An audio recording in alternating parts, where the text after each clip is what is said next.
everyone. Welcome to the Nitty Gritty of Real Estate podcast. Today we are going to be talking about tips for recent graduates. Let's get into it.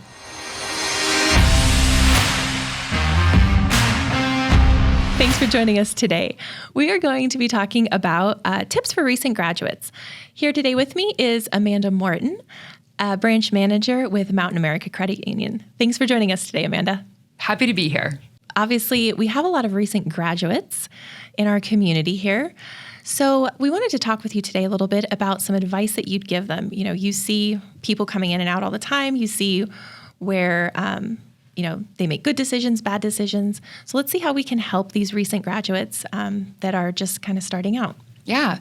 Well, one of the first things I would say is it's really important for people when they're going to go live on their own to understand how much money they actually have coming in versus how much money they have going out each month. So what I mean by that is, what are your true monthly expenses? How much do your groceries actually cost? What is your car payment? Do you have a phone bill? Versus how much money do you make every paycheck? That is usually the part that gets most people into trouble, is not understanding that. And that's how they end up accruing credit card balances, because they're usually 18 and old enough to finally get their first credit card. Okay. So really taking some time to actually write those numbers down, figuring out how much that, morning cup of coffee is costing. What does it really add up to over the month? And all those little things that are easy to overlook so that they're not ultimately getting charged on a credit card and getting pushed till later. That's right. Okay. So then, speaking of a credit card, you were saying, lots of them are 18. We're able to get a credit card. Is that a good idea? Should they get one? I hear mixed things. Yeah. Getting a credit card is a fantastic idea as long as you can use it responsibly. So what I mean by that is, if you are generally going to be able to pay off the full balance that you charge to it each month, every single month, then it's a fantastic tool for quite a few reasons. One is that most credit cards offer a reward system. So you can accrue points and actually do what's called make your money work for you. So you can earn money, you can earn cash back, you can use it towards travel rebates. There's a lot of great rewards with credit cards. Also, if there's ever fraud on your credit card, which in this day and age, there's probably going to be fraud on some card that you have. If it's a credit card that fraud is against and not your debit card, you're usually in a better situation, because even though your financial institution is going to fight to get your money back for you, and if it's fraud, you'll get your money back. The problem is, if they've charged your debit card, that's literally cash out of your account. Say you have your rent payment due on the 1st and you get hit with a $400 fraudulent charge on the 30th. Well, it's going to take them a few days to get you that money back. Your rent payment might be late.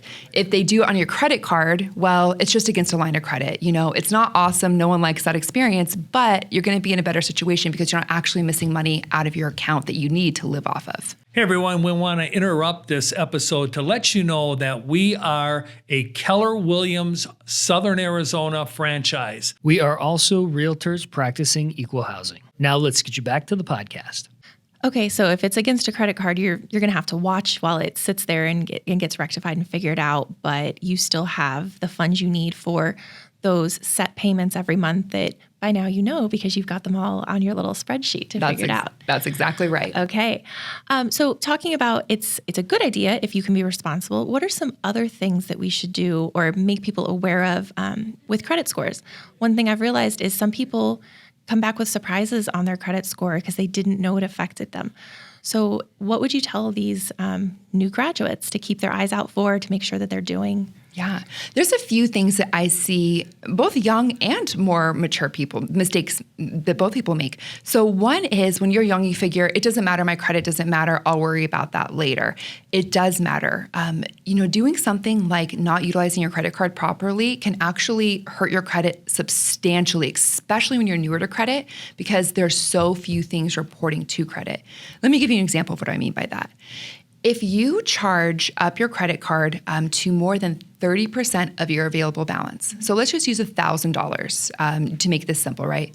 If you carry over a balance of more than $300 from month to month, it'll actually drive your credit score down because it's not showing responsible utilization of a credit card. So that mistake I see used where people kind of think of it as, oh, it's just free money, right? I'll just pay it back later. I've got it there. I'll pay it later. Figure it out then. Yeah, but really what they're doing is they're just hurting their credit score. And then they go to do something like buy their first car at 20 years old and they have a really low credit score because they just didn't do it properly from the beginning. The other mistake that I see is that people don't monitor their credit. So we have something called annualcreditreport.com. It's available to all of us. It's, across the entire United States. Anyone can look at their credit report for free, and it's available to you once a year from each of the bureaus. So I always recommend going on annualcreditreport.com and looking at each of your credit reports at least once a year. Really, that probably isn't even enough. Most financial institutions, whether you have a credit card or a checking account with them, they will have some sort of resource available as well that you can look at your credit score and look at everything reporting to it. So look at that, set up alerts for if your credit is pulled, if a collection hits your account, all of those options you'll see depending on which of those different ways you're navigating watching your credit. Okay, so if I'm hearing you correctly, the annualcreditreport.com, which you can see the link in our notes down at the bottom of the page. We'll have that there for you. And then checking with your financial institution to seeing what they offer, what kind of alerts you can set up, and just staying aware of what's going on with your credit so that when you need to use it, you have the best possible score to work for you. Absolutely. Okay. The last question I have for you, now that we're getting everybody set up to be in a good financial position, when do you recommend somebody consider making some sort of large purchase, like, for instance, a house? Well, as a real estate professional, I'm sure you know this too. The best time to do it is as soon as you can. Making that investment, it will get you started in the right direction. Okay. And then I'm assuming if everybody joins us again next time, you'll be able to guide us on how to actually go about getting that process started, finding the right loan products for you, and all of that.